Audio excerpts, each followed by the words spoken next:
Dana, we have an old favorite who was there, both of us, mostly you, but also with me. The overlapped you.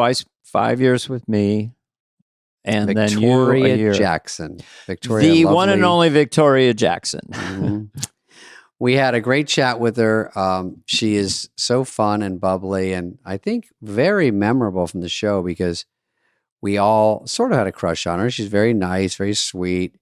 She seemed like such a down-to-earth young lady. Yeah, I mean, I think in the early days, people might think it's a character she's playing, but she's exactly the same person on TV, not on TV.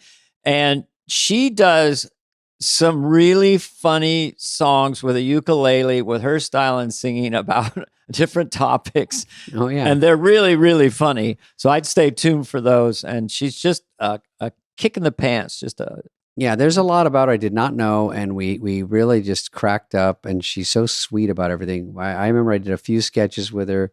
You obviously did more, but what a sweetheart. And also, but they should know, the audience should know that right after we did this, about a week later, she did announce she's having some health problems, and that's why we don't address it. But I think that's up to her. So, but we just had a great chat with someone we are fond of. And, and hopefully you'll laugh along with her. Yes, and we wish her all the best. And I just enjoyed talking to her so much. I'm so glad we got her on the show. So enjoy the one and only Victoria Jackson.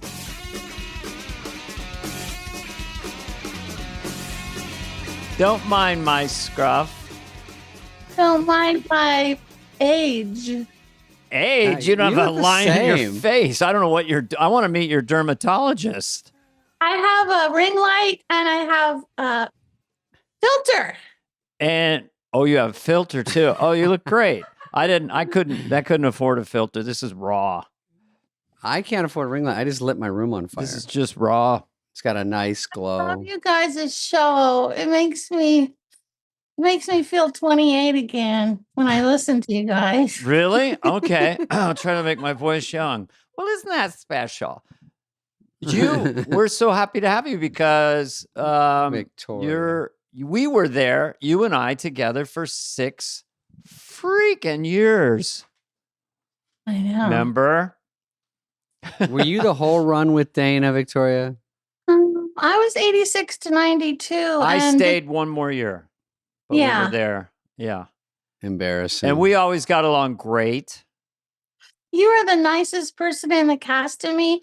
When David came, he was with Spade and Farley and Sandler all the time, so I didn't get to see him that much. But right. when he first came, he asked me to be in a picture with him for his mom. I was in that picture, I think. Oh, that magazine cover. It was very sweet. You were so sweet. How much you loved your mom. I love to watch your show. It's so fun. I mean, listen, I never see people on it though. I just hear them. Well, we have a second podcast we called it Superfly. Sadly. That comes out on Fridays on YouTube. Yes, I watch it. I saw Lovitz on it. Hello. You saw Lovitz. I saw Lovitz. I just try to always do Lovitz right back to Lovitz, no matter what he says. Do you remember when we used to hang out? For a period of time. Wait, aren't you supposed to save this for the show? No, this is the show. This is all the show. Did we start? Yeah, we're almost started done. An hour ago. No. What we do is we record your intro and then we just come in and we're talking now. Good. Raw. There's no rules. Yeah, you did everything right. You can say anything, do anything. I don't know if we'll be able to hear it. It's a ukulele, right? It's the Dana and David show. Fly on the wall. Buzz, swat. I made that up for you. Wait, it's the wrong key. Okay, try it again. It's the Dana and David show. Fly on the wall. Buzz, swat. That's actually very similar to the so silly. It's actually great. Buzz, swat. I love it. Buzz, swat. Buzz, swat. But all that kind of stuff. Mm-hmm. Well, isn't that special? Oh, Victoria, when I came on there with Spade and Farley and With Sandler, yourself. that we all kind of had a crush on Victoria, to be honest. Of course. really? Who didn't? I have to say, all the girls were very, very attractive, and they were very talented. And so coming in new, even though they weren't really much older than us, but you're new, and so they're above you because they're cast members. But it was a little intimidating around all of them, I was intimidated about everyone because these were giant talents. And when Dana, I would hang out the most with Dana and Kevin and Lovitz because Kevin's office was next to mine. And they would spend hours making each other laugh and trying new bits. And I was just in there laughing. I couldn't come up with one add-on. What do you call it? What do you call it when you add Ad-lib. Tagline. Tag. Tag. I couldn't come up with one tag. And they would be inventing Hans and Franz. And I'd be like, oh, yeah. I couldn't. I had no idea how to make up a character. And the weirdest thing is, I haven't been on the show for 30 plus years, and I'm still trying to figure out how to do a character and make one up. And I even enrolled in an improv class at my church. Recently. Oh, really? A month ago. Oh, good for you. Because he's teaching improv, and he's really good at it. And the only thing I've come up with in 30 years is Harriet. I'm Harriet. I'm a blue-blooded liberal from my head to my toes. Obama, I love him. Why? Cute baby pictures, herbal garden, free condoms. You're never too young or too old. I'm a good person. I got a new washer dryer. I took empty cardboard boxes down to the end of the street. I created a neighborhood. I'm a community organizer. Well, that's amazing. Well, you did That's it. amazing. Yeah. I'm watching you talk as Victoria all up here. And You might want to go lay down. I don't know. I got kind of turned on. I don't know. Is that a male or female kicker? It's very sultry. You don't know. Yeah. well, that's all I've come up with in 30 years. And I actually stole it from my friend, Fran, who was making fun of her ex-husband's new wife. And I said, can I buy that from you? Because I haven't, and I gave her $50. It's a funny character and a That's funny about- take. That's a good fair On price. SNL, though, didn't you update once you kind of took off like a fake wig and then you had a brown wig and you did sort of, this is the real me or whatever. Yes, that was the same low voice, but not as low as I just did. But that was because, I was getting tired of being typecast as the ditz, even though that's the strongest. I'm good at that, Yeah. And so and also Jan and Nora were always being mean to me.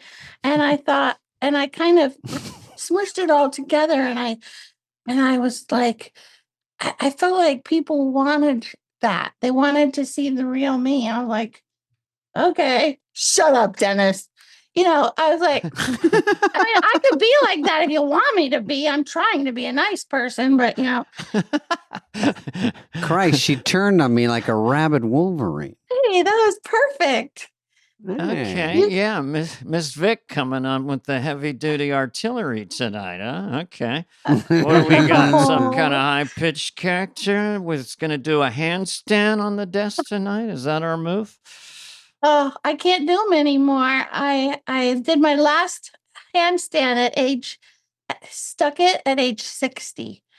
Stuck it. You're Whoa. 60? You don't look 60. No, I'm 65. I just Holy enrolled in Medicare, and I had to listen to all these boring conversations about supplements and Plan A and Plan B. I'm like, I just would rather die than listen to you one more second. Oh my God. So you were on the first. I just want to give people a little bit of background. I think one thing that's very quirky is that you befriended, for people of our age group, Johnny Crawford of Rifleman, He played the son of the rifleman who had this rifle. Everyone else was using a 6-gun, so they'd pull it out of the holster, take him like 10 seconds. He would just point the rifle and kill people. Yeah. But then I used to do Johnny Crawford in my stand-up act when I was in college. What?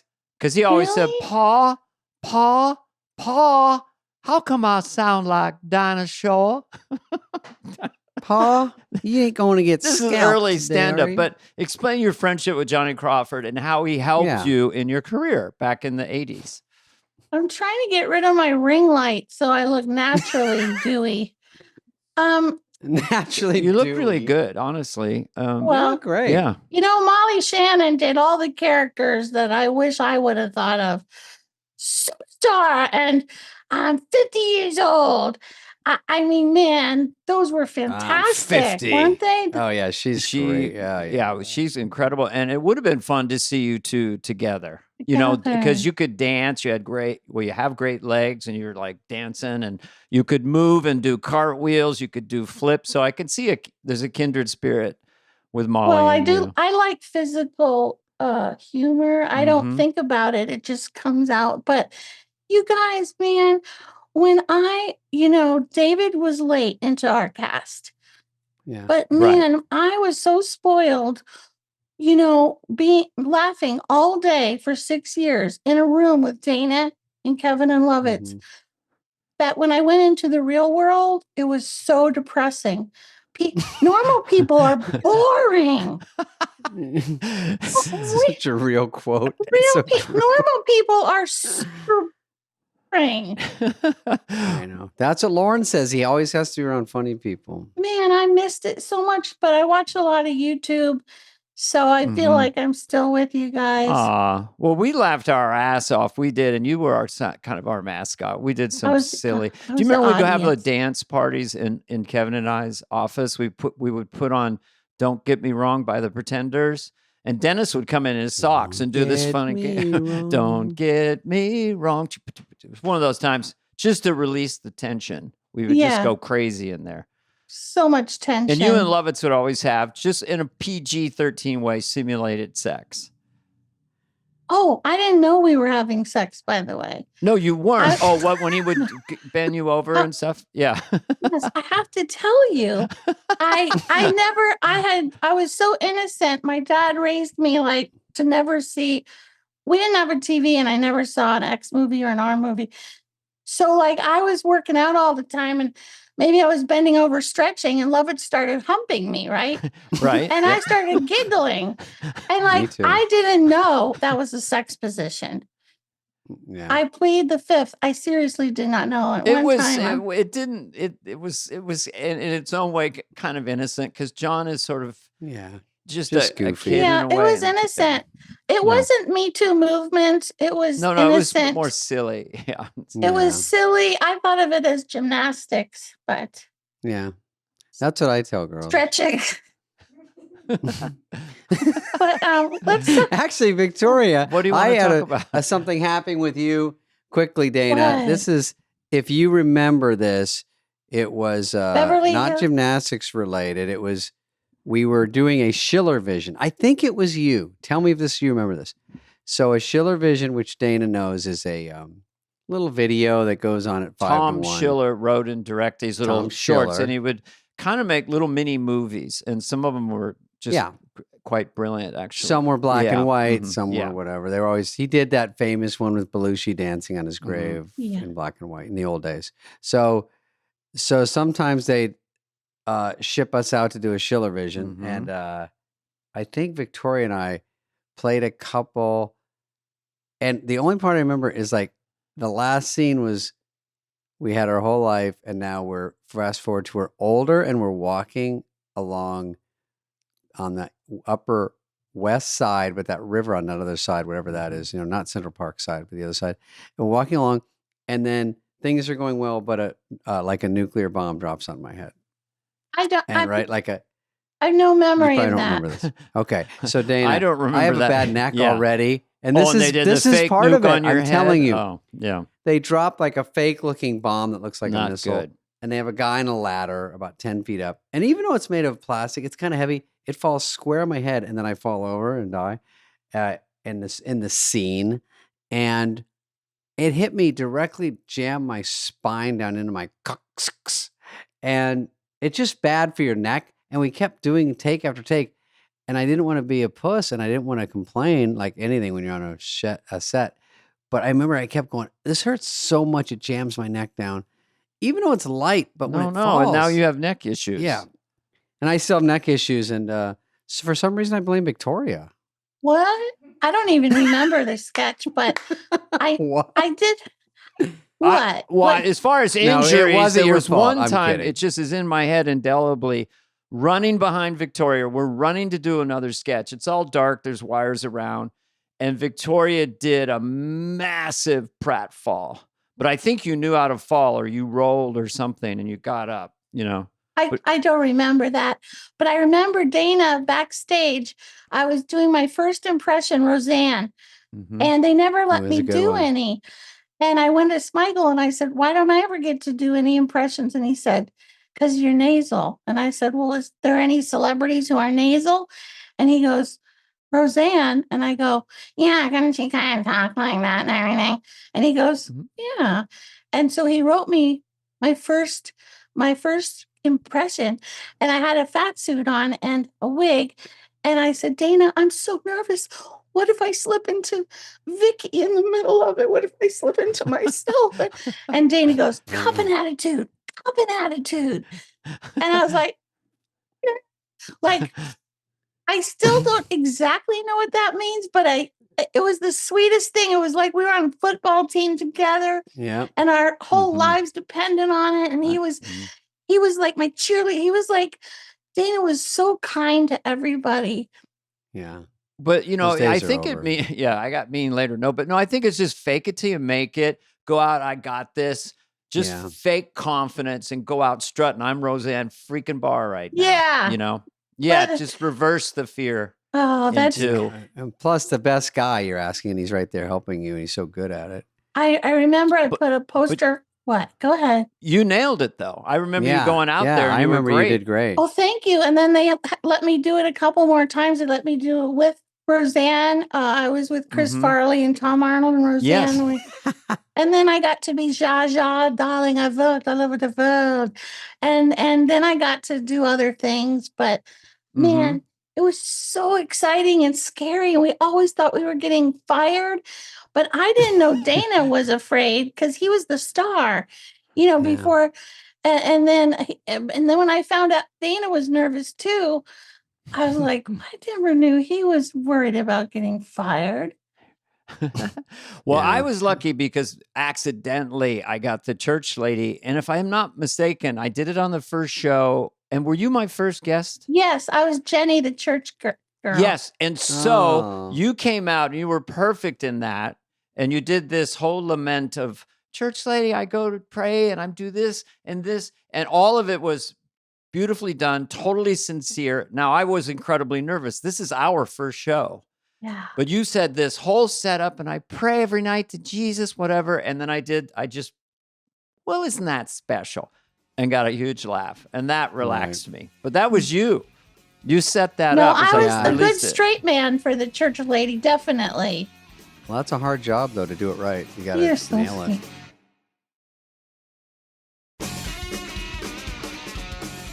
There's so many tales we could tell. Where do we start? I think it's great that Smigel, when you win over Smigel that's really hard. I used to try to talk Smigel into doing stuff, and he's so busy and everybody wants him to write. He's very tough to get on your team.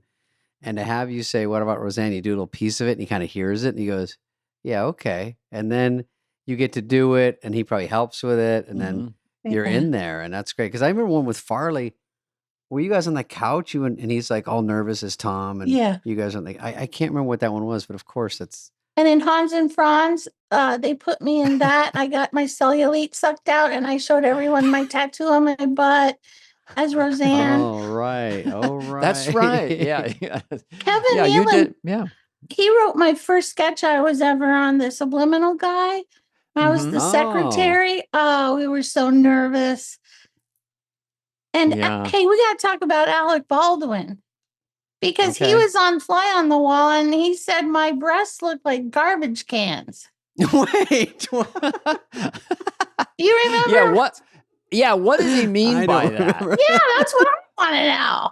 I think he meant Big. boobs, and he's Yeah. but not garbage can. I don't know. Who describes them as garbage can? Well, The I kind that think you he's- push out in the morning, the green ones? Okay, I think he's mad at me because Oh.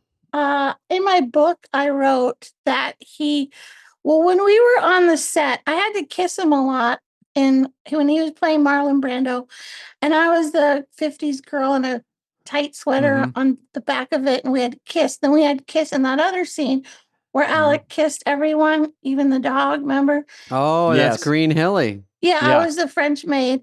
So we were doing a lot of kissing that week. And Dana says that I had a crush on him, but I don't remember it that way. Well, what I remember you saying, because it was so specific, was that the second time he came in, you just sort of, it was a non sequitur. I'm not going to do it. I'm not going to do it this week. And I said, what? And he goes, I'm not going to fall in love with him. But you didn't mean really in love with him. But, he has He was a piercing stud, blue eyes. yeah. And so that by Friday, you'd rehearsed or probably rehearsed the kiss. And no, didn't. Sorry. I don't Didn't make remember. it. Fell in love with him What was again. with all the kisses, though? What, did you not like him or something? Is that what happened? Well, I sort of liked it because my fire eater husband at the time wasn't kissing me or hugging me, and I was desperately, desperate for some I remember the fire eater. physical affection. And I did enjoy all the kissing, but What do you want to stuff fire in your mouth were again? you talking about Nissan for a second? Yeah. When my headphones popped out? Oh, yeah. So he was a fire eater. Yeah, my husband, the fire eater, and there wasn't much call for that. So he worked about once a year and he made about $100 a Things year. had slowed down. Yeah, this is my little joke in my act. I go, he made about $100 a year. I saw his income tax return. Most of it he spent on supplies, disposable Bic lighters, fire retardant hairspray, cigarettes. When we got divorced, I got half of his stuff. I got a Bic lighter. I keep it as a memento. But he had That doesn't seem like a very good settlement of a divorce. A Bic lighter and two sucrets. He got a lot of money. Oh, I know, but Yeah. you and got I pay you in Scarlett. flames.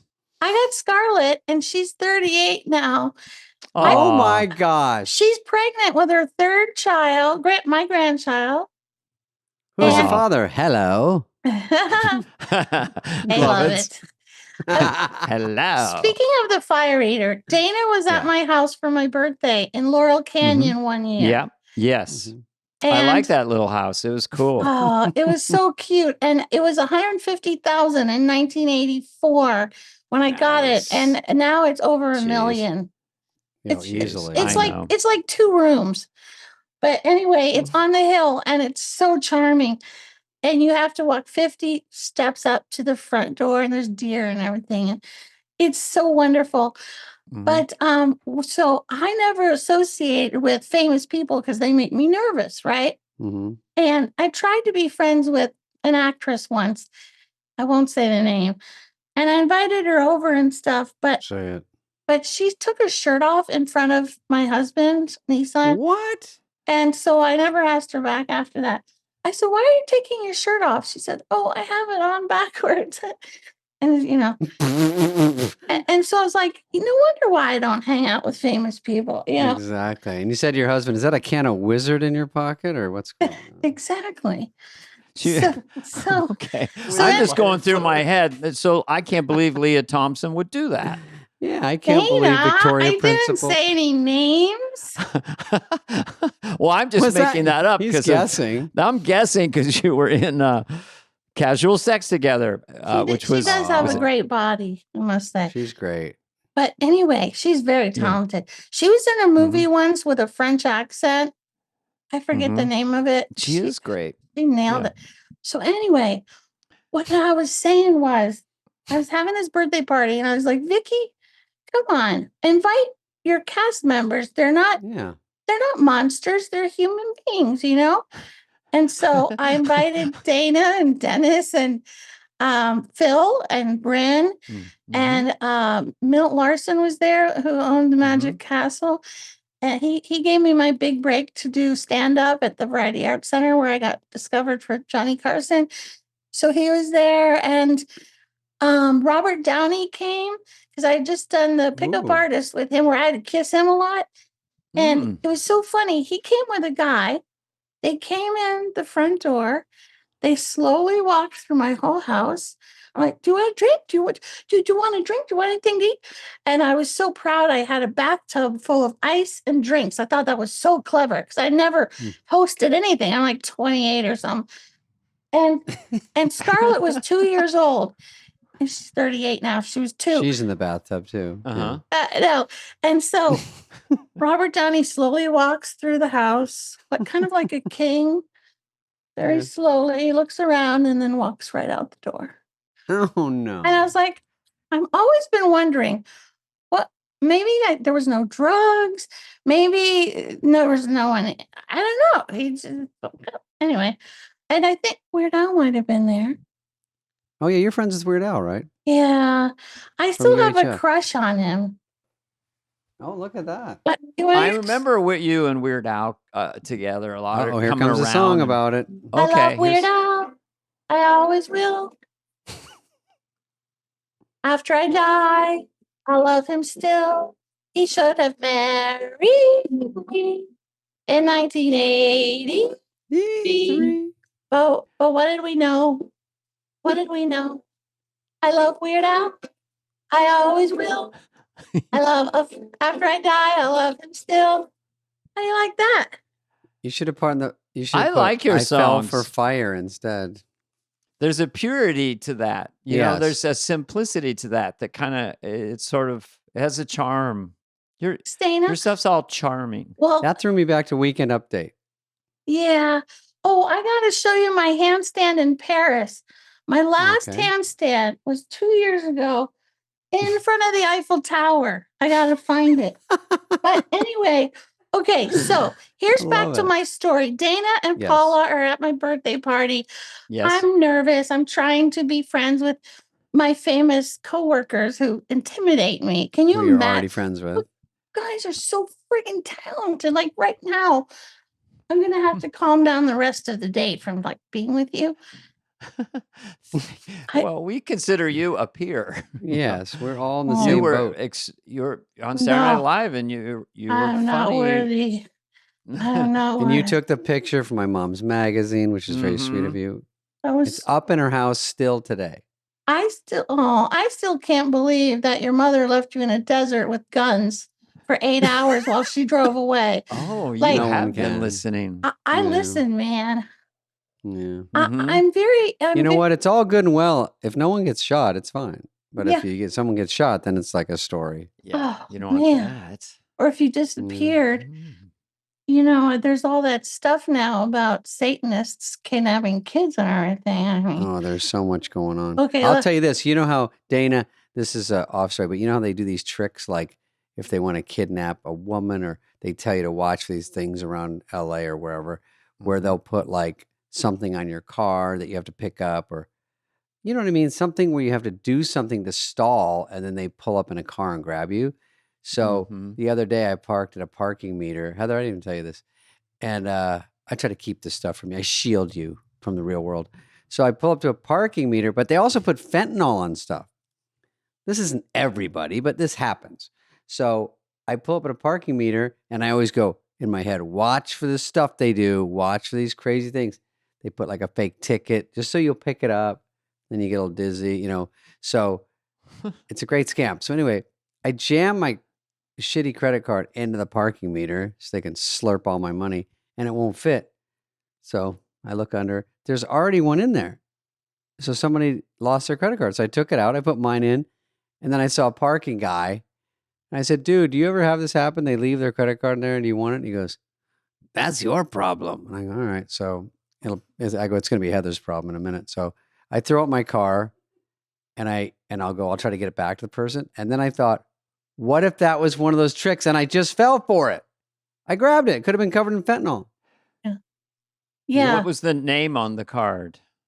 Dan Garney, is that your stage name? I was in West Hollywood, and I lost I my was- card you know in a what? meter, so You know what? That was mine. Was it a But discovery back card? to Yeah. Victoria's story. What do you want to No. tell us? Well, I thought it was interesting because while we were having my birthday party, All a right. young, good-looking 17-year-old comes to the front door and he goes, Ooh. "Is Nissan here?" And I go, "Who are you?" And he goes, "Can I talk to Nissan?" And I go, "Who are you?" "I'm his son." And I go, "What?" Aw. And so I go get Nissan, and there's a blonde woman in the driveway 50 steps down. And they talked for a while. And after the birthday party, Dana was there. I I was go, there. "Yeah." Paula. I go, who is who? And Paula, who I adore. I adore Paula. Paula, I She- adore you. Everyone loves Paula Paula. always adored you. See, I curl my hair just- to look like Paula because hers is naturally curly. Mine isn't. Yes. It's too curly for her. So you find out that your The husband kid's has 50 a steps son down. who's 17. You didn't know. And Paula has a perfect body and perfect hair and a perfect face, and she's the sweetest person. Okay, so anyway, so It's true. so when everyone left, I go, "Nissan, is that your son?" And he goes, "Oh, that lady slept with everybody when in Baltimore. She slept with all my brothers, It's not my son." So after we got divorced, Wow. the reason why they looked us up was because they thought I was on TV and I was making money. Rich, yeah. And they're like, "Oh, we'll prove it that it's his son." So after we got divorced, Nissan took a DNA test and it was his son. Oh boy. And the funny thing is, he looks just like Scarlett because it's Nissan's genes Mhm. and a blonde wife. And Right. Scarlett and Christopher look like brother and sister. Christopher turned out to be a famous artist.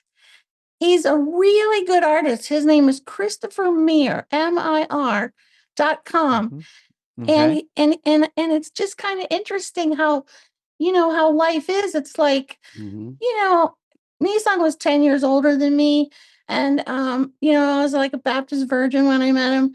And then like when you look back at your life, you're like, yeah. And then I remember I found letters in the closet with a baby picture. Nissan had left the baby to go to LA to be a rock star.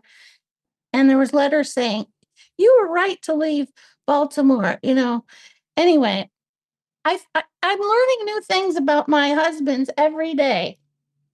Are you still married? I'm married to Paul, the SWAT guy, helicopter police pilot. Yeah. Mhm. Oh, We've been okay. married 30 years. Yeah, I think I I was. remember Paul, of course. Yeah. Yeah. When he came to the show for his first time to Mhm. see me at SNL, because we were starting to long distance date, Mhm. it happened to be the night he shot and killed the first man of his career. And I go, maybe he was Whoa. anxious to see me or something. That's my little joke.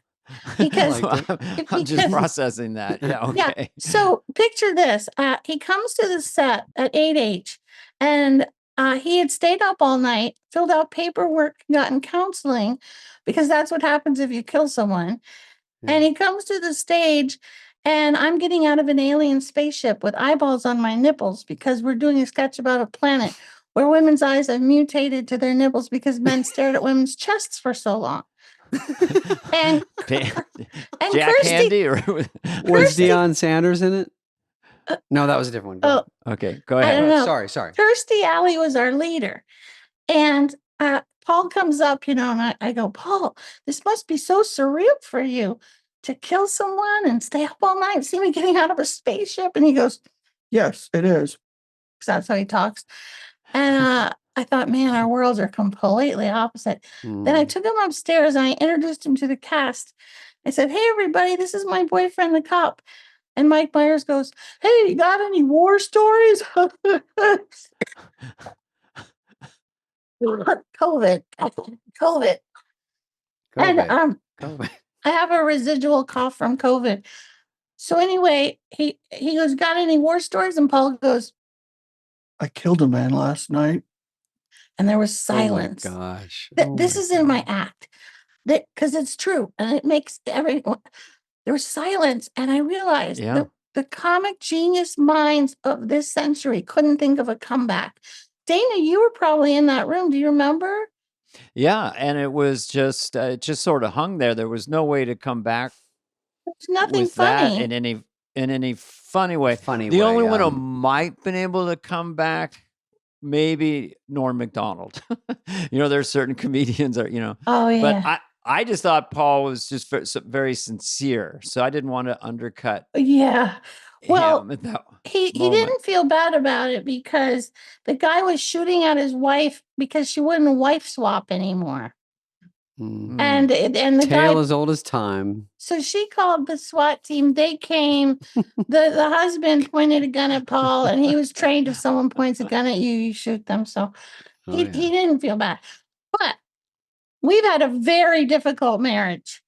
And it's really, really, really difficult. What is difficult about it? Yes. Oh my gosh. Well, for one thing, we disagree on the definition of adultery. Oh, yeah. Okay. That's a good argument, yeah. And I wrote, what is your definition versus his? well, I think flirting is adultery. And I think when he comes home from the gym with fake tattoos drawn on his biceps by an 18-year-old hot lifeguard, that's inappropriate. And he thinks it's harmless workplace fun. Harmless, because he was working part-time at the gym. But anyway, we have a lot of fights about that. But I write out all my pain in songs and poems and paintings. And I just made an album of 18 songs. And a lot of them are about my difficult marriage. What is the name of the album and where can people get it? And Paul won't listen to it because he knows it's about called him. This Isn't About Paul. It's Well, called Paul I listened to Hate this Paul. podcast. I Hate Paul is the song. Actually, I did write a song called I Hate You. Here we go. Here comes the guitar. Everybody quiet. Sometimes I fantasize we never met, we never got together, never got reconnected. And although I tell my friends that this will never work and that I despise you and that you're a jerk, I would never say I hate you. Okay, so there's that one. But anyway, another winner. I like it. These are better. This is called When I Get... So what's it called? Okay. When I Get Home? What? No. When I Get to Nashville. When I Get to Nashville. Victoria And Jackson. see, this is my handstand in front of the... Sweet. That's a famous statue in Nashville. You know, the naked statue? Mm-hmm. And on Music Row. You had clothes on, though. Well, I do, but they don't. But like, there's songs like... How do you undo? How do you undo? I do. Oh, yeah. How do you undo? Clever. Yes, but China Phillips thought of that line. And I'm in China Phillips' Bible study group. Okay. Is it online or does she live in Nashville too? No. China Phillips lives in, now she lives in the Hollywood Hills. And, Billy Baldwin's her husband. Yes. And China is on fire for Jesus, and I'm a Christian, and I was watching her YouTube called California Preachin' because her parents wrote the song California Dreamin'. Remember the Mamas and the Papas? Great, yeah, of course, incredible. That's song. her parents, and like she's a good singer too. Wilson Phillips, China, yeah, and they had that hit "Hold On for One More Day" and Yeah, China Phillips. Like I would now. Go ahead. You can. No, I was faking like as if because David did. I thought it was. No, when I asked her, say we apologize for when we did a Songs to Save the Chickens with Michael Bolton on the show, and we did Wilson Phillips, and we had 2 extras, and then Farley played the. Oh, you did? I forgot that. You were there. You probably played. I played Dave Perner from Soul Asylum or Kurt Cobain or Tom Petty or something. but I remember that. Tom sketch. Petty. I played Dylan, right? Was that the one? Was the that Turners? in that we're all standing and Michael Bolton sings? Instead of We Are the World, we were doing We Are the Chickens or something. Yeah, I think Yeah. I played Dylan and Victoria played Roseanne Barr. I was Cyndi Lauper when we did the We Are the World thing. Oh, you Cyndi Lauper. Yeah. And they How did you? They put a thing in my neck so that when I sang the big note, blood would squirt out. and it worked, but you couldn't see the blood because I was wearing red plaid. No. Yeah, you couldn't see blood was squirting out of my neck. That was an unforced error by the wardrobe people. Yeah, that usually doesn't happen. A matching blood shirt versus comedy blood squirt.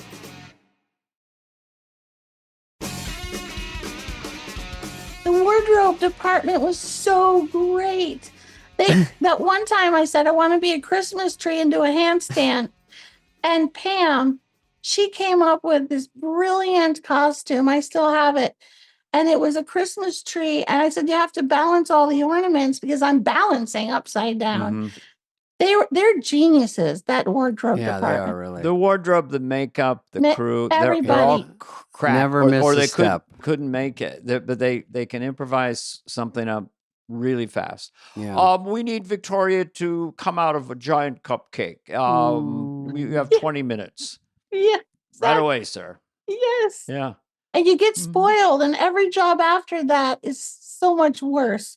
You know, I mean, it's all slow motion. Yeah. Movies. And, Well, go back to China Phillips. We interrupted you. I'm sorry. Go ahead. Well, China thought of that line. So like we have this group called California Healing, and we read the Bible and pray together. She made me one of the leaders.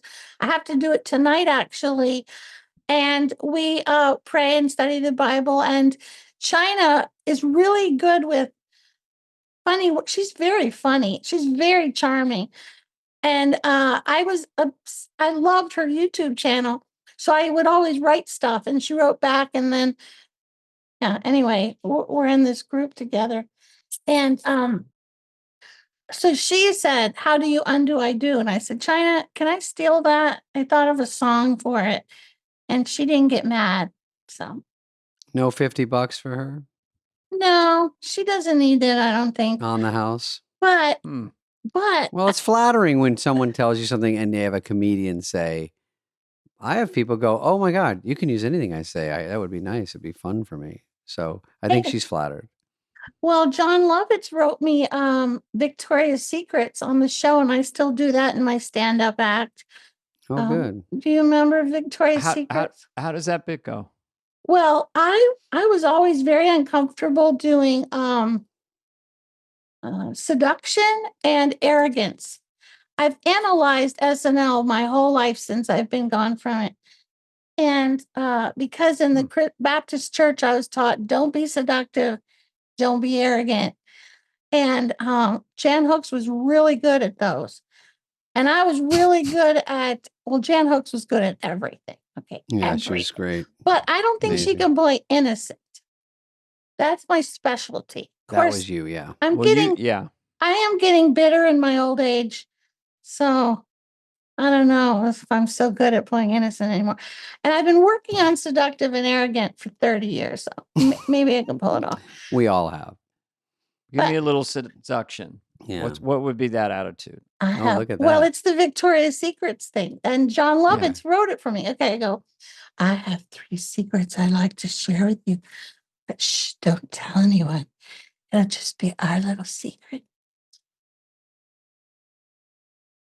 My first secret is a lot of men ask me, are you as dumb as you appear on the show? And I say, I don't know. I never watched the show. My second secret. Can you hear me? I'm talking quiet. Yes, we're giving you we some can room. hear you. We're just making sure. Okay. Sure we can hear. My second secret is a lot of men ask me, how do you like it? And I say, like what? And they say, your sex.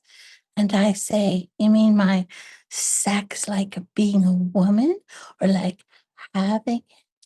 And they say, the second one.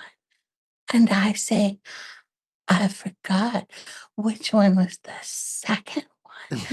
And they say, Victoria, stop doing that stupid character. And I say, I'm not doing a character. And they get mad and walk away. My third secret. Anyway, there's more. No, was there? How many other? 100? The next one That's is good. now let's see arrogance. Yeah, what do you got? Oh, arrogance. Ooh, arrogance. Ooh, Ooh, that's hard. your hair looks good. It's I got curly. a cop and attitude. Well, I curled it for you to look like Paula. I am. Oh, Paula's gonna be so happy. You know- Paul listens to all these, and she'll be listens so to- happy to know you were giving her all these compliments. Yes. I love her so much. She's adorable. She is. Mm. I'd like Victoria, to. what is that album called? Because we want to give you a plug on that. It's nobody buys CDs anymore, so I just did Right. it for me. Oh. It's on streaming on Amazon. It's called When I Get to Nashville. And then there's some stand-up at the end, and one song is Like a Dog. When I get to Nashville, I'm gonna knock them dead. I'm still trying to get to sing at the Grand Ole Opry, and they're not having me. I don't know why. Well, wait till this comes out and people Wait start till this comes slurping that out. up off of Amazon. Mhm. Yeah. Okay, arrogance. I am the best. No, I can't. Give me some You're not lines. Give me arrogant. some No, lines. it's funny. You're so not arrogant, which is well, one of the I nicest just do it things. as a character. Let me tell you something. We could very easily come to your house, and flick you with our little finger, and you'd fly across the room and land in your own baby poop. That's coy arrogance.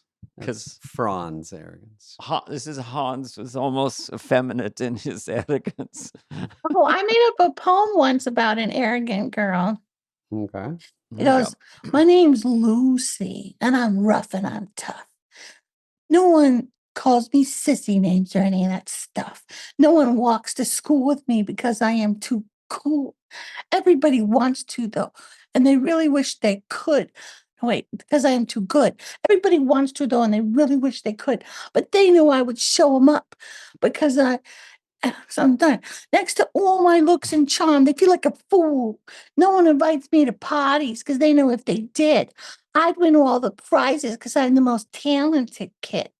Being smart in every subject. Here's my philosophy.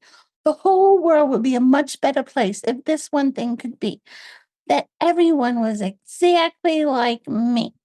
I've had enough of stupid people. They just get in the way.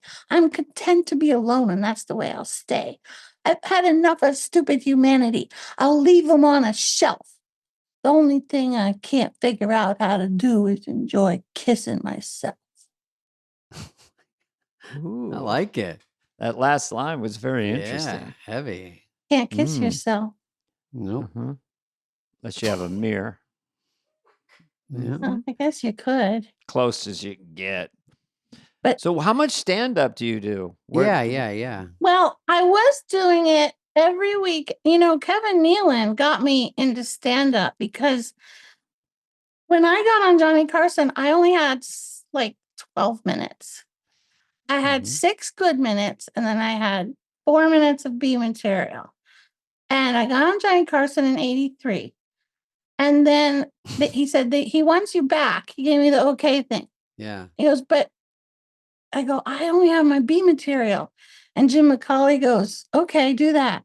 And then he wants you at the panel. So I did that. And then the third time he goes, Johnny wants you back, but it has to be something really big. And I go, I had nothing. I had nothing else. Because I never toured and then got SNL. I got SNL and then I toured to milk it so I can make money so I can send my kids to a Christian school. But anyway, so the third time I go, something really big. So I'm like, so I thought, I'll do my balance beam routine from when I was a gymnast. And I'll sing a song.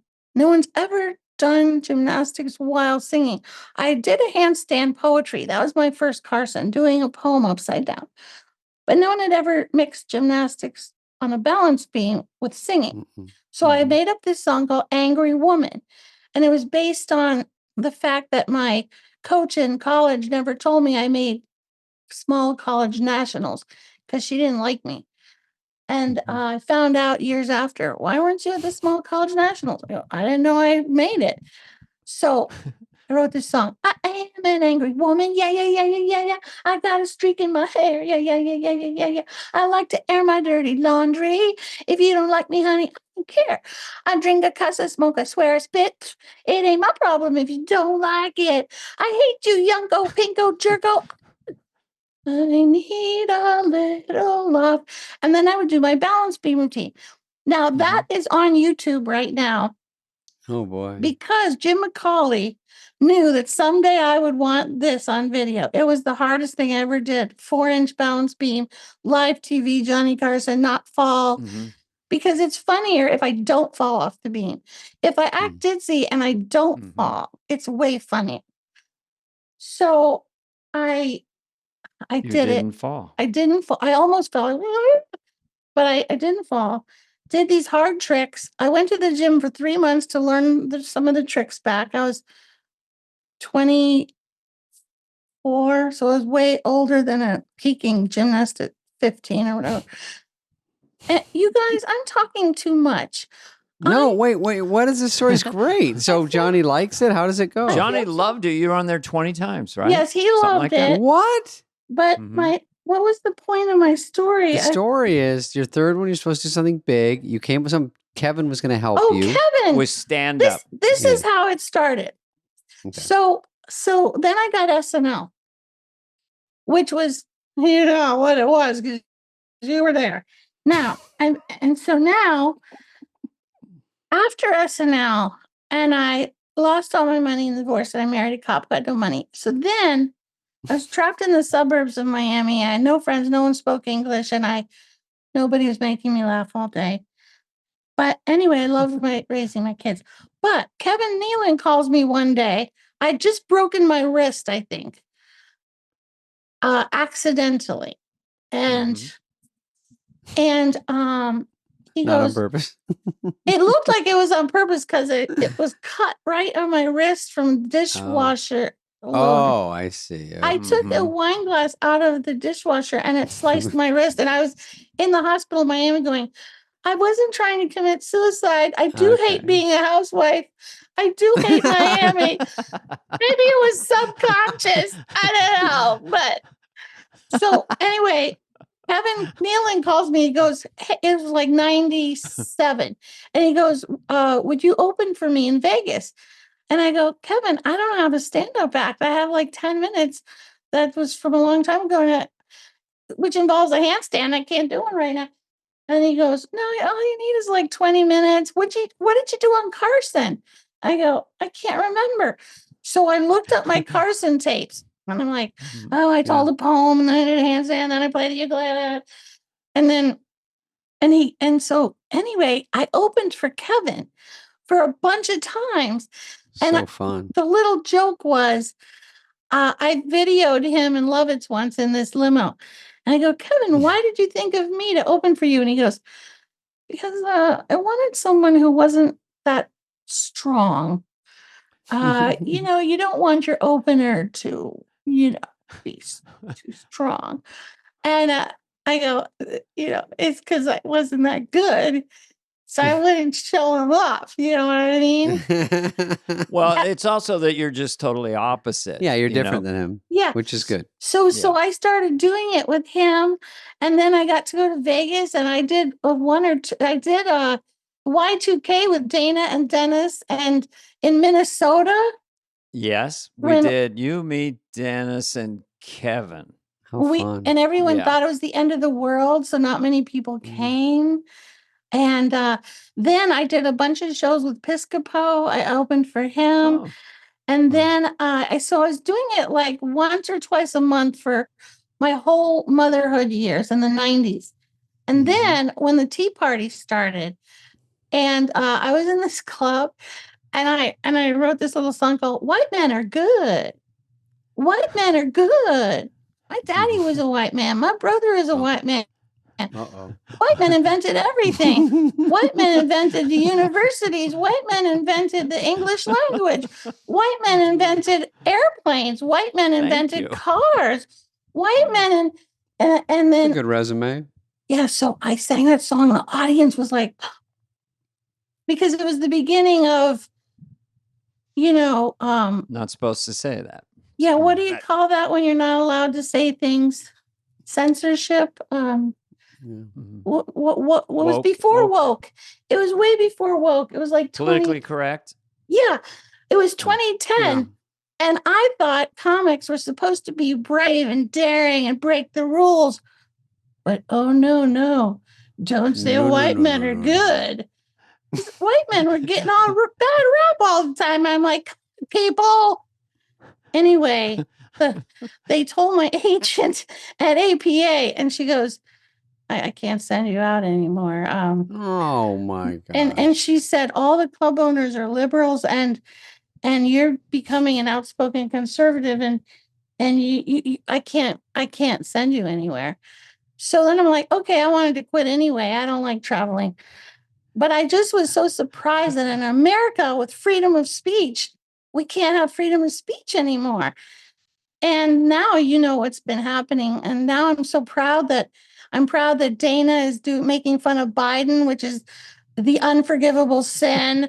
And I'm glad that Rob Schneider is saying, I can say whatever I want, people. Freedom of speech. Mm-hmm. I'm very proud that people are fighting back. And even Seinfeld is saying, hey, come on, freedom of speech.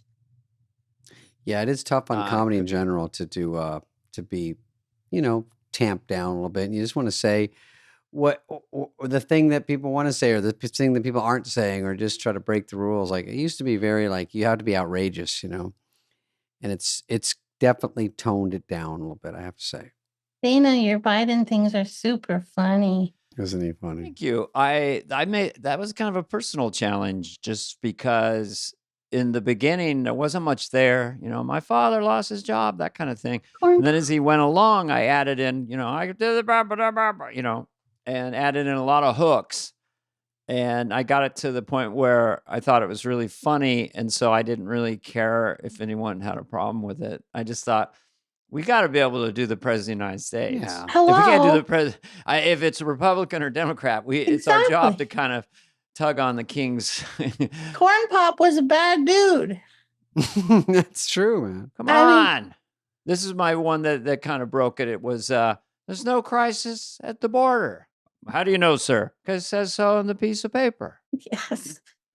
And then he came out for the border a little while ago, and I just thought it was funny. I'll shut a border faster than anyone's ever shut a border. But you said before, get your facts straight, Jack. Beat the hell out of you.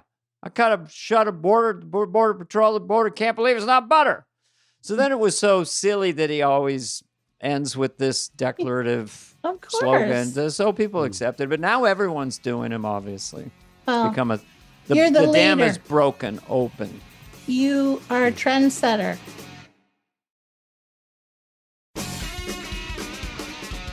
Victoria, before we let you go, I wanted to say, I do remember you did a lot of Toonces, didn't you? Toonces, yes. The driving cat. I was so happy because I didn't have any lines. And it was a hit sketch, and I didn't have to do anything. Me and Dana were in a lot of Toonces. We were in a lot of Toonces, and there was one time, they got the cards, we're in the fake car, and this happens to all of us, but it was your line. And the guy was pointing, and you were just kind of enjoying the scene, and I started kicking you. Kind of like that. And then you go, and I know, and then you went, oh, and then you hit your line. It's just funny. We all do that. The lines are usually like, Toonces, you shouldn't be driving over here on the wrong side of the road. Yeah, and that was a great use of the character that you would play on the show often, the sincere, sweet character. Toonces, don't do that, so... Well, and Jack Handy is the greatest. They had me and Dana be brother and sister a lot, or husband, wife, or they had us in our underwear. Remember when we had to wear our underwear and don't go down to the basement? Yeah, we had a lot of, You were so romantic. Was that the name of the sketch? Yeah. Don't go down to the basement. And I felt so naked. I don't feel naked doing gymnastics. on the update desk with my butt in the air because that was my whole childhood. But I feel naked standing upright in my underwear. Oh. Well, the idea, it's a uniform versus your underpants. And even though they look the same, one seems like normal. Well, also, Dana, when you were on other Fly on the Walls, you were talking about the Italian restaurant where you were. Oh, right. You were humping me with my legs in the air. Yeah. That was one of the biggest laughs that I've ever participated in. I wasn't really doing much. It was just the situation and the build-up and the scenario. And it's true that right before they said, maybe don't do it or do it as much or move around as much, but we just did it. And it was a big laugh. And you were the perfect one to do it with. Well, the funny part to me is I didn't know anything. All of a sudden, people come up and they go, Siobhan, quit this sketch. You have to do it. I go, what sketch? Nobody told me anything. I didn't have time to say. You get plowed. I didn't have time to say, I'm a Christian. I don't think that would be appropriate. I didn't have any time. It was like, go out there. I go, what am I doing? What am I doing? They go, get on the table, stick your legs in the air. I'm like, okay. And then Dana's like, and I'm like, I don't even think I knew that was a sex position. I might be exaggerating, but I don't know that I knew that. But anyway, it did seem really wrong. And it seemed X-rated. But anyway, then it was aired but Dana's my friend. It was like, and I thought that's pretty funny. And well, because it was you and me, funny. it was just innocent and silly in the big picture. And also that I'm still yelling about some order or something. I've got your legs over my shoulders. And, hey, what do you want? Come on, let's cappuccino over here. Just down there. It was pretty vaudevillian and a little body, but funny with the sound off, like that visual within that Italian sketch based on these extraordinarily horny Italian waiters. One of the biggest laughs I've ever been a part of. Cantori. Okay, to answer your question about how much I do stand up, and then I'll quit talking and you guys can go back to your life. I did Vegas about 2 weeks ago. So I'm not blacklisted. I think the country's getting their common sense back into their brains, and I'm not blacklisted. And it was a small place. Yeah. The only problem was I was coughing, my residual COVID cough. That was kind of unnerving for the audience, but. That you gave them all COVID. Yeah. They're like. Yeah, I think things are loosening up a little bit. I think there was so much exhaustion over you can say this, say that at this point, it's kind of like, no one has to come to your show. Just don't, or watch anything they want to watch. Right. If you don't like a Netflix special, don't watch it. I mean, it's just freedom. Maybe this is controversial. What if the screen just went completely black and our podcast was canceled? I know, Victoria, we love you and we so miss much. you. Thanks. And if you come to Southern California, please reach out. Okay. Thanks for your podcast. It's super good and entertaining. And we appreciate David and Dana's laughs that you've given us all these years. Jeez, thank you. You're still so sweet. You're also very funny. I mean, just the way you're telling these stories, it's hysterical. So you still have all the stuff. There's a funny thing that there's a funny bone there that no one else does. It's just a very honest, quirky, unexpected language you're using, unexpected moments of honesty. I'm going to make you self-conscious about your gift, so then you won't be able to do it anymore. Okay. I'm kidding. You can't. It's like gum on your shoe. You're just funny. You're just funny. Just funny. So, all the best. We all miss you, and we want to see more of you. You have a closing song? Oh, same song, closer. Show. I forgot how it went. Something about buzz, swat. Yeah. Buzz, swat. All right, we did it. Bye, sweetie. This has been a presentation of Audacy. Please follow, subscribe, leave a like, a review, all the stuff. Smash that button, whatever it is, wherever you get your podcasts. Fly on the Wall is executive produced by Dana Carvey and David Spade, Jenna Weiss-Berman of Audacy, and Heather Santoro. The show's lead producer is Greg Holtzman.